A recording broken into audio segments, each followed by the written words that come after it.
জ্বর হলে অনেকে ফার্মেসি থেকে অ্যান্টিবায়োটিক শুরু করে দেন। কেউ খান অ্যাজিথ্রোমাইসিন, কেউ সেপিকজিম, আবার কেউ শক্তিশালী ইনজেকশনও নিয়ে থাকেন। অনেকে ভাবেন ফার্মেসি থেকে নিজের ইচ্ছা মতো অ্যান্টিবায়োটিক খেয়ে ভালো হয়ে গেলে ডাক্তারের কাছে যাওয়ার দরকার নেই, টেস্ট করানোর দরকার নেই, টাকাও বেঁচে গেল।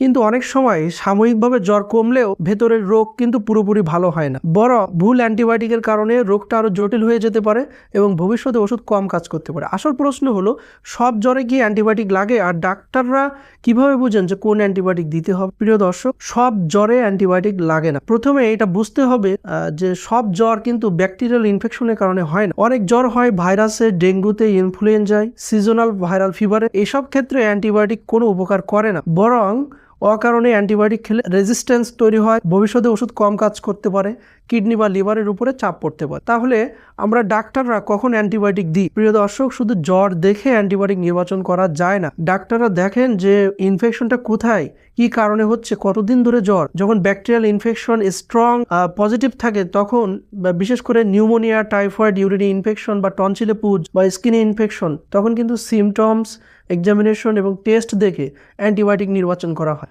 জ্বরটা ব্যাকটেরিয়ার কারণে হচ্ছে কিনা এটা দেখার জন্য CBC report, urine report, chest X ray, CRP, এভাবে বেশ কয়েকটা রিপোর্ট করা হয়। যখনই এটা পজিটিভ আসে বা ইনফেকশন বোঝা যায় তখনই কিন্তু অ্যান্টিবায়োটিকের প্রয়োজন হয়।